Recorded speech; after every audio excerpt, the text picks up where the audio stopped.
I've got to thank you both first, because you're both the reason I'm here. Okay. Do you remember a couple of days ago? We did the competition. Yeah. And I was Lord Voldemort. Yeah, oh, you were? Yeah, I've just got to say again, Congratulations. thank you very much. This is just amazing to be here. How did you do it? It's all prosthetic head, so it's taken me like 3 years of research and. Wow, it looked awesome. Thank you. It's just phenomenal. I can't imagine what it must be like for you guys. Just for me being here, it's been like a whirlwind of interviews and organisation, and it must be amazing for you doing this. Yeah, 8 times. Well, this is the biggest. This is like the first 3 put together. It is huge, and the energy is just out of this world. It's fantastic. Really, it's good, and it's dry as well, which is a change. Exactly. I mean, we got waterproof suits on actually. I saw on your Twitter you were tweeting about that. I want it to rain a little bit just to prove it, but maybe later. Maybe later. If you see me in the fountains in Trafalgar Square, that's why. But the atmosphere here is electric, and it's a magical feeling. Pardon the pun. So your characters, they're known as kind of the jokers of the Harry Potter world. What's your funniest memory from being on set? Funniest memory on set? What I can say legally would be... I don't know. There's been so many. I think that a really funny one was when we were shooting this latest movie. There's a certain scene where one of us has to say very still, and there was a lot of banter going on there between the three, Oliver, Rip and myself. So were you trying to put him off? A little bit. Sorry to interrupt. I just wonder if I could ask, now that the series is over, how much has the roles meant to you, and how great has it been to be involved in such a phenomenal series? It means so much to us. I mean, when we read things, what are going on with the characters before we start filming, we think, oh, that'd be wicked to do. Well, I think we will. So we really take it personally with that type of thing. But I mean, to be part of something like this is just a once in a generation, really, a lifetime. It means so much to everybody, so it's really cool to be here. And just looking around, I mean, it must be phenomenal just to see this level of crowd. Yeah, they're predicting about 7,000-8,000 people, so just your average Thursday afternoon in London, really. And now this film, it's the last in the series, it's pretty dark, it's pretty epic, and it feels at times a bit like a war movie. What do you think audiences could expect? Exactly what you said. I mean, it's definitely a war movie. You know, it's more like Saving Private Potter, I suppose. You know, like the way you see the castle just blown to pieces. And the bit to me what made me really take it seriously was when you see the Quidditch field all getting burned down. It really struck home. And last day on set, how did you feel? Do you feel sad? Do you feel sort of relieved in a way that it's all over? Or? Yeah, I guess I felt a little more relieved that we got through it all. But I didn't feel upset. I'm starting to feel upset today because this marks the end. So this is more of the emotion which I expected on my last day. So it's pretty surreal, really. Finally, did you guys have a favourite character, and was there anyone you were in awe of working with? I always have been in awe of working with Julie Walters, who plays our mum, because she's awesome. She's like our second mum, really, on these. So I'd say her. In awe of people. I mean, working with Red Vines on a couple of the scenes was just amazing. So scary as well. He is just the ultimate villain. He's got no. Like normally you see a villain, they've got like maybe a soft side, a romantic side. Voldemort doesn't care about anything like that. Yeah, awesome. Thanks a lot, guys. Cool. Thanks very much. James, one more question. You, like you said, you've got a scene where you're laying still for quite a period of time. Yep. Now, obviously, being brothers in that scene, how emotional was that for you? It was hard. It was really hard because you have to I get myself into a state where you try and relate it to something that's happened in your life before, and it was probably the toughest thing I've ever shot. Yeah. Emotionally draining. Did it take a while to recover from that after? Did you feel like it did. It was weird. It made me really tired, I suppose. But it was certainly something I wouldn't want to do too often. No. And you appreciate it much more than knowing you're still here. Yeah, exactly. Yeah. Thanks very much. Thank you. 10 years, 8 movies back to back. You've done a lot of films, and you're a well-established actor, but that's got to be quite a unique experience for you as well. Well, I think the really unique thing about making the Harry Potter films is that we knew that people were going to buy tickets for them. Right. Because most of the time you make a film, you think, I don't know if everyone's going to lose their money. Am I doing anything decent? Will anybody ever watch it or like it?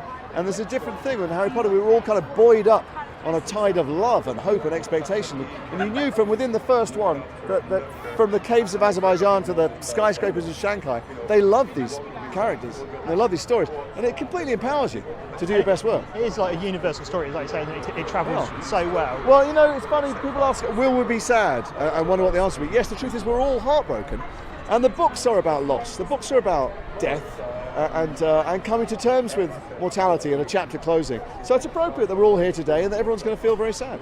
Lucius is a great role to play. How much did you enjoy getting your teeth stuck into him? And is there any part of him that you like? Well, first of all, I love the rock star hair, obviously, and the fabulous clothes. But also I like the fact that I had a journey with Lucius. He started off as this awful racist pig, this supremacist, separatist. And then he gets his comeuppance. He's exposed for the cowardly, ignorant moron that he is. And the really inspiring thing about Lucius is that you see his son, Draco, break those bonds, break those chains, and turn into a slightly noble young man and make the brave choices. And that was great. It helped to illustrate that as Lucius. What do you think is the overriding message of the film for you? Well, I think that what happens with genius writing is you can't sum it up. But it's difficult for journalism, but she said what she had to say in the most economic form, and the most economic form was 7 quite fat books and 8 long films. If we could sum it up, we wouldn't have put out that many films. You mentioned the journey there as well, and we've seen the 3 young actors obviously come all the way through, and it's a very close-knit community, the Harry Potter family. How do you feel as an actor watching them grow up, evolve? And you must all be very close. So do you get a sense of kind of pride when you see them really nail a scene? I tell you what I get a sense of pride of. It's no surprise to me that they're all great actors. I've watched them have thousands of hours of experience on film sets, carry giant movies, and work alongside some of the finest actors in the world and absorb, always be curious and always be learning. But what has been really heartening is they've all turned into fine young people, not just Dan, Rupert and Emma, but Tom and Matthew and many, there's a whole community of young people who were there all the time filming these things. And they were so grounded by the experience and by the crew and by the continuity of it, they've emerged as adults to be proud of. I'd be very happy if any of them were my kids. The youngsters, as you said, are brilliant, but the adults, obviously, in many ways, the best of British. Was there anyone you were in awe of working with? Well, Gary Oldman, for my generation, is an absolute hero. I didn't ever think if I got to work with him it would be on a 2-month-long wand battle, but I'll take whatever I can get. Definitely, thank you very much. Thanks a lot. How do you find it as a screenwriter, finding transforming the books to the screen? Well, I mean, it's obviously a challenge because one of the things that's brilliant about Jo is the fact that she has such great small detail in the books, and it's sort of hard to retain that when you make the screenplays. What I always try to do, though, is remember, that I'm a fan.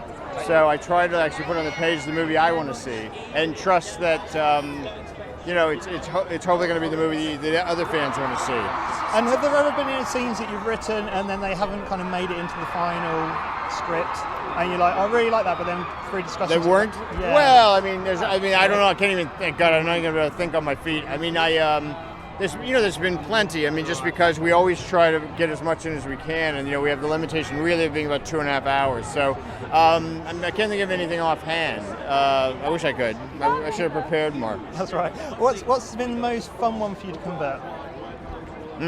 That's a good question. I love doing Azkaban. I actually enjoy doing Half-Blood Prince quite a bit.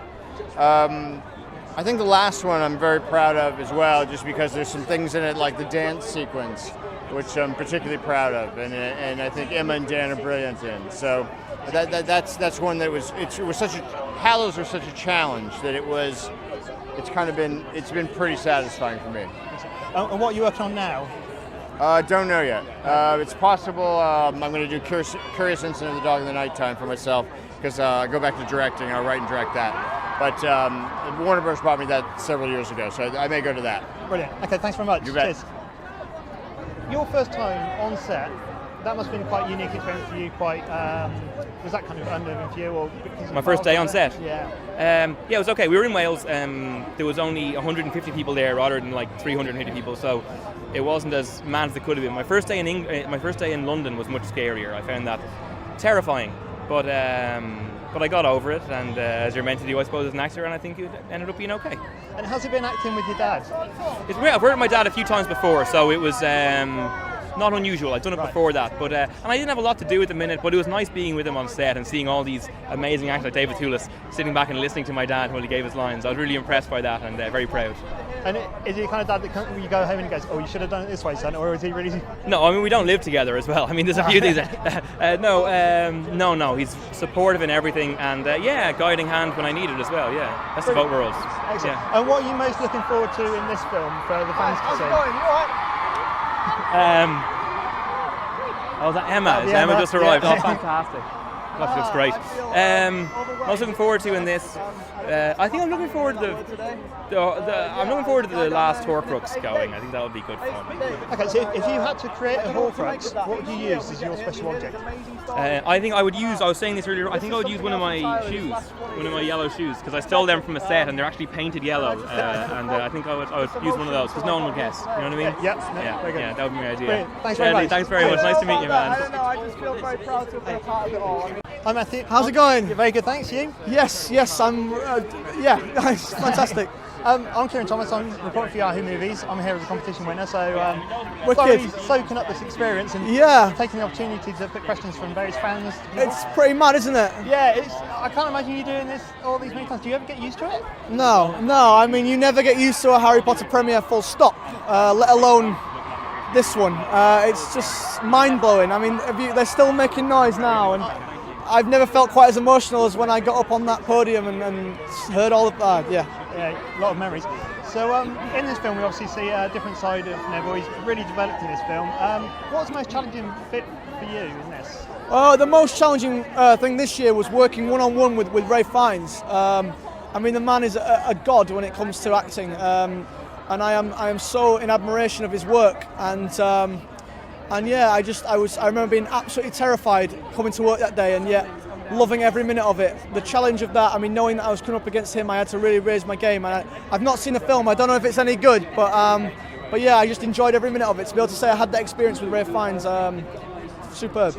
And one more question. The room of requirement, we've seen it in a couple of films now, it always turns into what the person needs.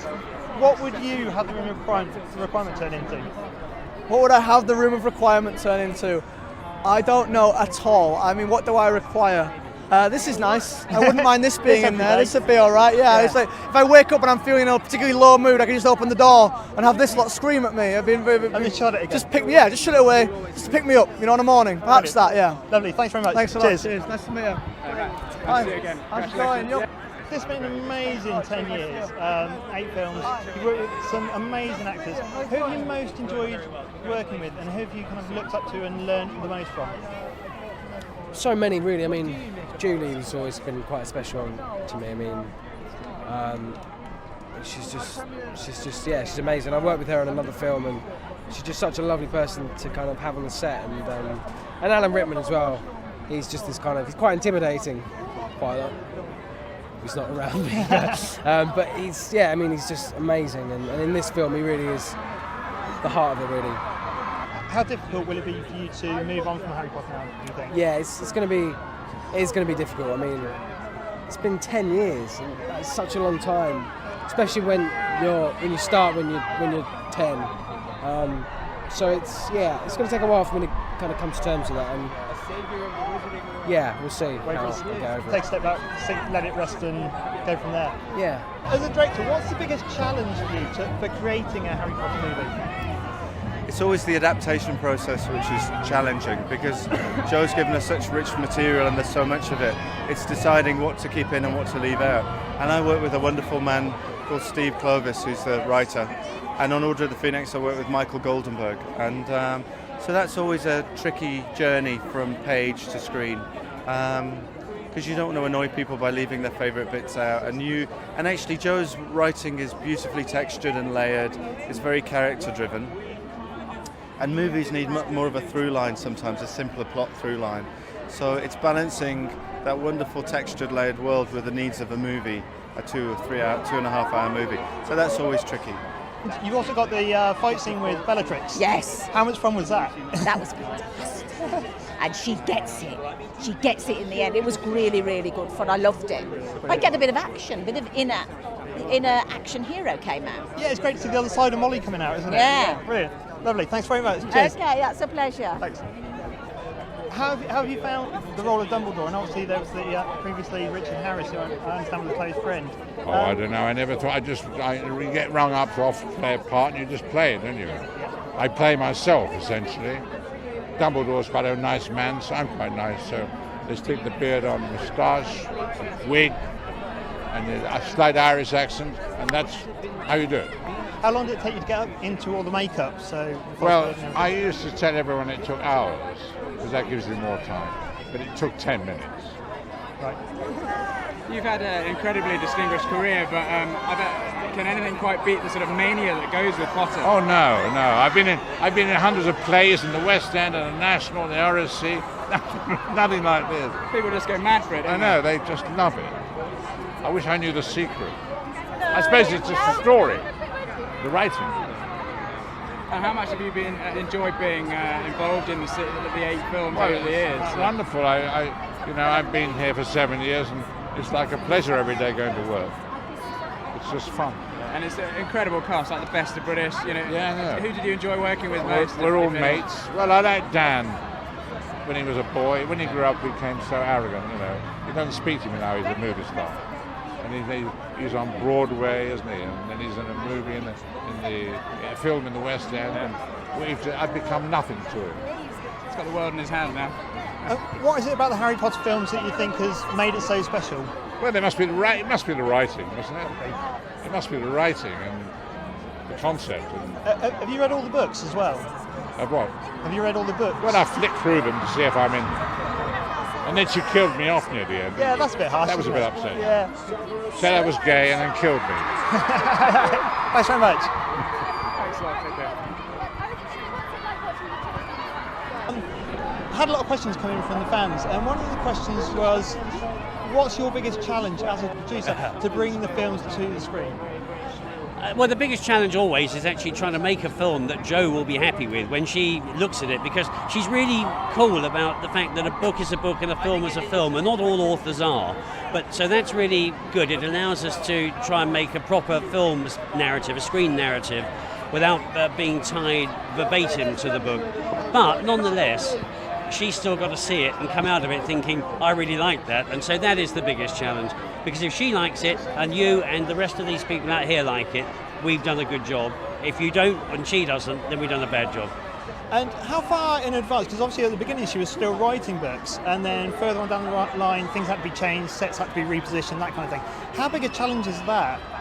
Well, all we could do was just take each book at face value and try again and make the best job we could of the book that we had. And sometimes we had to make choices in the earlier books, which they were big books, and we we discussed the idea of making 4, 5, and 6 into 2 films. But there was never quite enough story, and so we ended up with colour and character that we had to take out, like Ron's Quidditch in the 5th. But then we took Creature out too, and we sent her the screenplay when we were happy with it, because we found another way of getting Sirius to his death, which in that book seems to be, if you don't know anything else about Creature, seems to be his reason for being there. And so we sent it to her, and she read it along. We were quite confident. It's pretty good, actually. We're quite pleased with ourselves. And she phoned up and said, I see you've taken Creature out. And we said, oh yeah, because then she said, I wouldn't do that if I were you. And so, oh.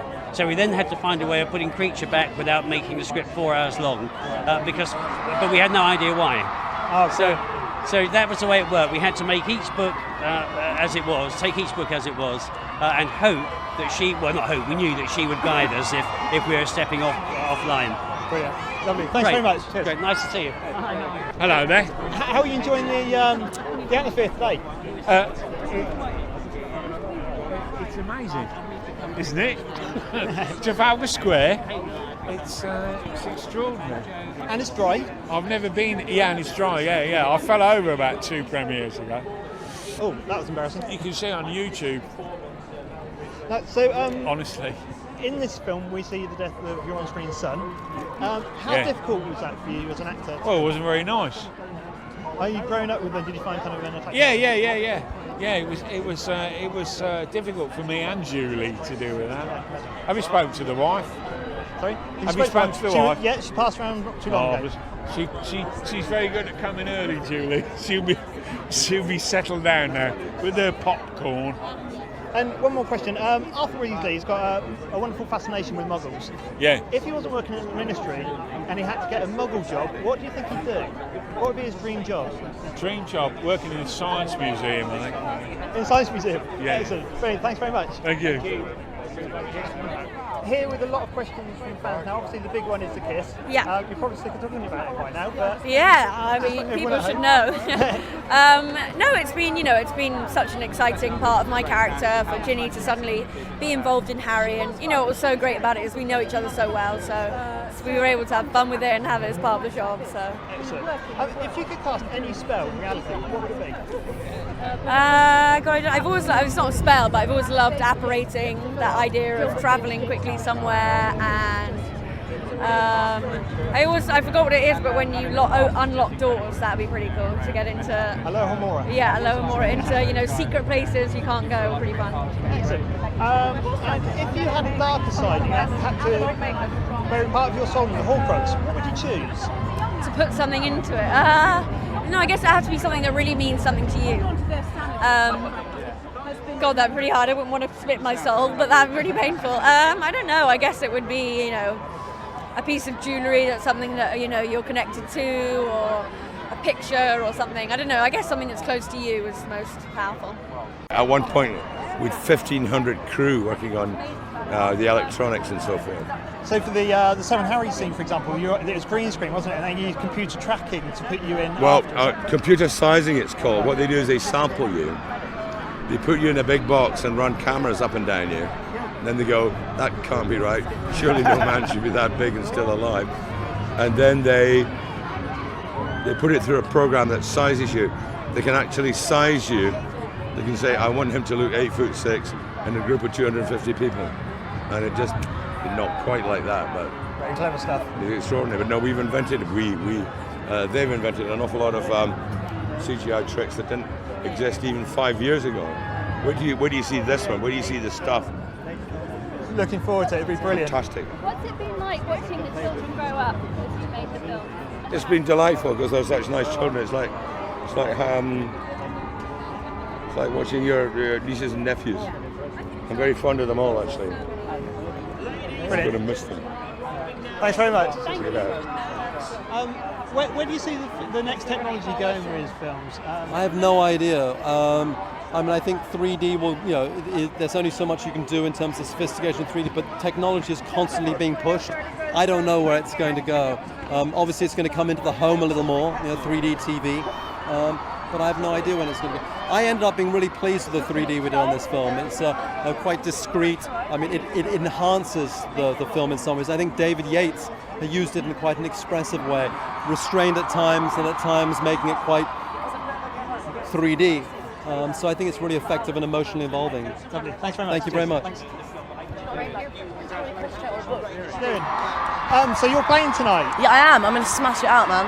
On your accordion? Yeah, I've got a band called Molotov Jukebox, and we're a 6-piece chip step chaos. That's going to be awesome. It is. Now, my favourite scene from the films for you has got to be the one where you change facial shape.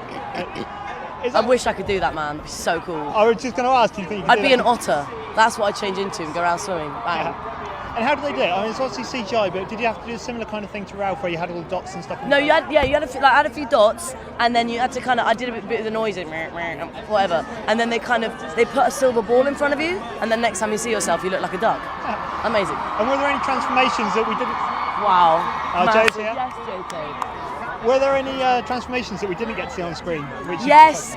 I was really upset because there were much more. There were so many more changes of hair colour.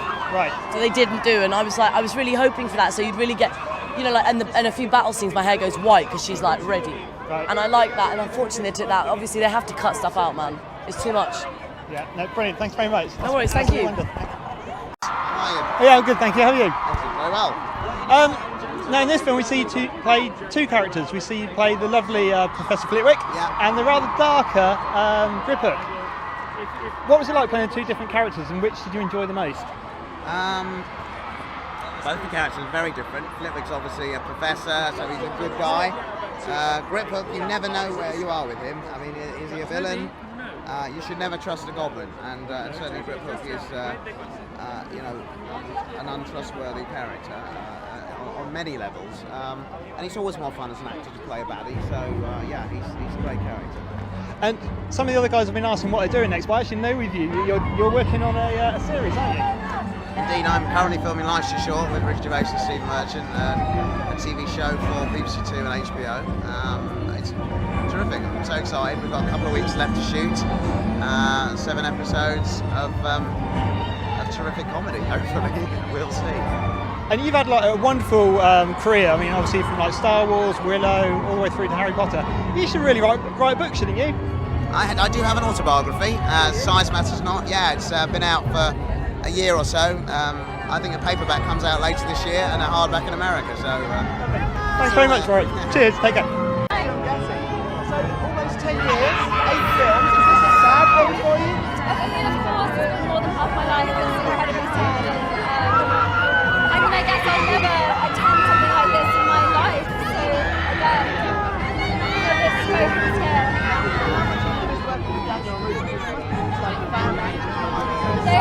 They're like my brothers. I really hope that we'll find a way to work together again. We're already scheming, so. And as a strong female character with a male-dominated wizard world, how was it to take on that responsibility? I mean, I definitely felt the responsibility of it. She's an amazing character, and it's a role that people would, die for. Really, it's a dream come true. So, definitely. But I relate to her so much, and I hope that shows. And then, what are you going to miss most about playing Miley? Just getting to live in her world and walk in her shoes and have her adventures. I mean, it's incredible. And can you see yourself having a Harry Potter reunion? Like a small reunion in 10 years' time? Oh, absolutely, definitely. Congratulations on the whole series. Can you believe it's the end? And what's your overriding feeling of the whole series and being involved in this?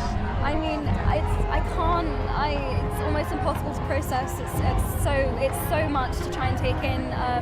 I just feel incredibly sad, really, and it's amazing to think that I will probably never be part of something as big as this ever again.